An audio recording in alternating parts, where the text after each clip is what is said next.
Hechos, acontecimientos y personajes del automovilismo. 20 de junio, año 1904. Se creaba la Asociación Internacional del Automóvil Club Reconnu, que rodeaba a los principales automóviles club de cada país y donde el Automóvil Club Argentino se adhirió en 1926. Algunos sostienen que fue Hamburgo el lugar del acta constitutiva. Lo que figura en la historia oficial es que fue en París. Su primer presidente fue Etienne van Schuelen van Nijevelt.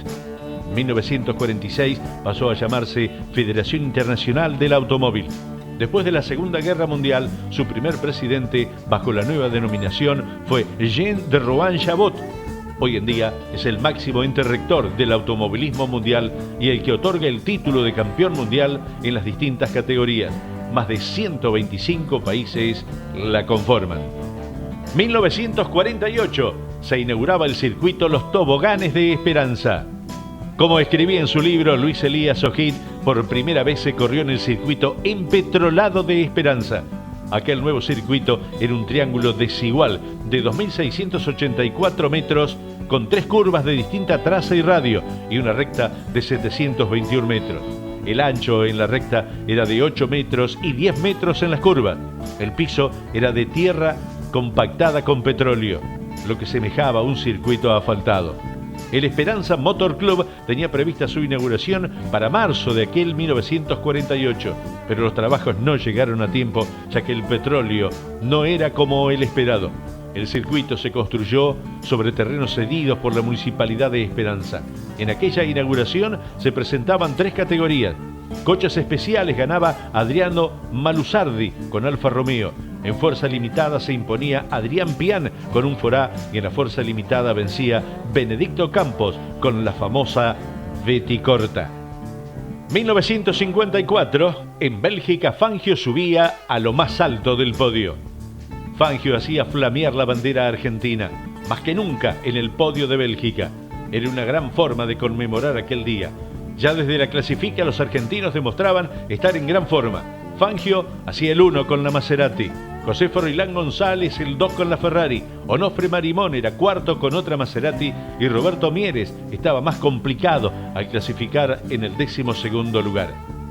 Comenzaba la competencia con Farina y Hadward, que lo madrugaba en la partida al chueco Fangio.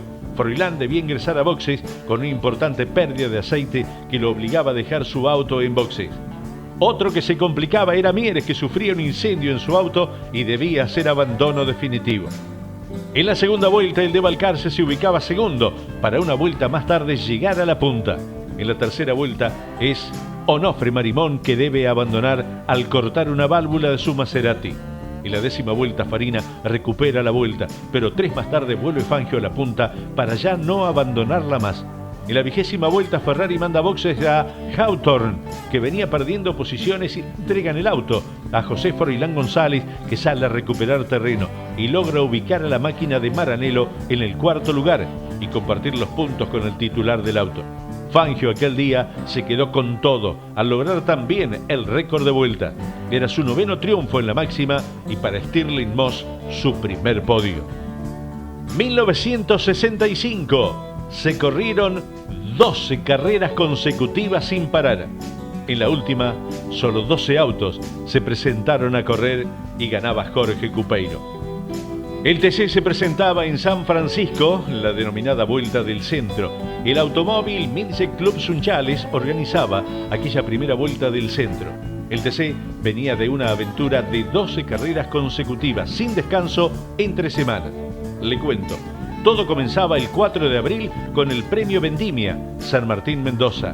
11 de abril, Autódromo Municipal Buenos Aires. 17 y 18 de abril, Vuelta de Hugues. 25 de abril, Vuelta de Necochea. 2 de mayo, Vuelta de La Pampa, General Pico. 9 de mayo, Vuelta de Pergamino. 16 de mayo, Vuelta de Ensenada. 23 de mayo, Vuelta de Santa Fe, Venado Tuerto. 30 de mayo, Vuelta de Arrecifes. 6 de junio, Autódromo Municipal Buenos Aires y 13 de junio, Vuelta de Bahía Blanca. Para llegar a esta vuelta del centro, tan solo 12 autos se hacían presentes. El parque sentía el trajín de semejante derrotero y ya en Bahía Blanca, 7 días antes, el parque no llegaba a los 40 autos.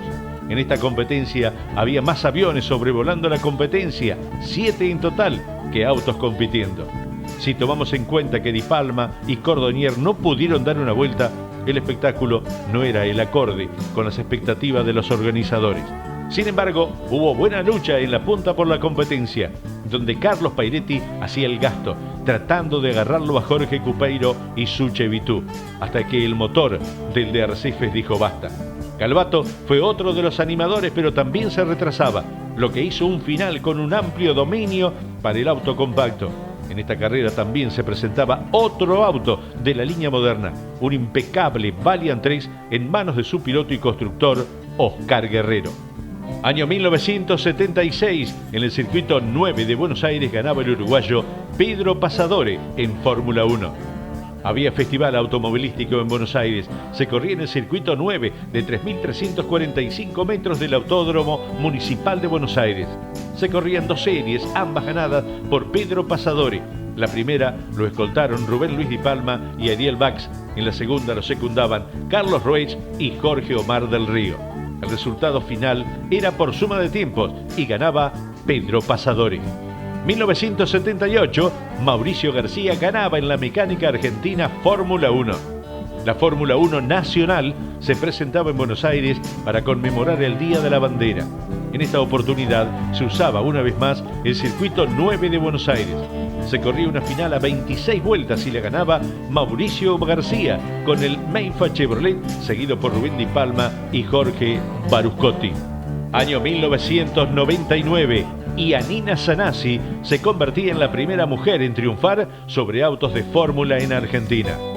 En Río Cuarto se presentaba la Fórmula Super Renault. Aquel día Yanina Sanasi se convertía en la primera mujer que ganaba una carrera de monoplazas nacionales. Yanina, nacida en Chacabuco, pero luego su familia se radicaba en Tigre. A los 14 años se subía por primera vez al karting de su papá, quien estaba lesionado y no podía competir.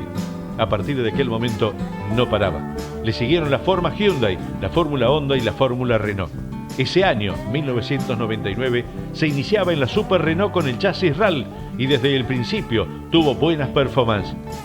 En aquella carrera no fue que corrió contra nadie, le ganó a pilotos como Pablo Sotro, el autor de la pole, y estaba también en esa carrera Martín Basso con un RAL. Las sorpresas no se terminaban tras la victoria y Yanina Sanasi recibió el ofrecimiento de Gabriel Furlan para que probara uno de los autos de Fórmula 3 sudamericana. Después de los autos de Fórmula llegó su paso por el turismo nacional. Se retiró del automovilismo para cumplir su sueño de formar una familia.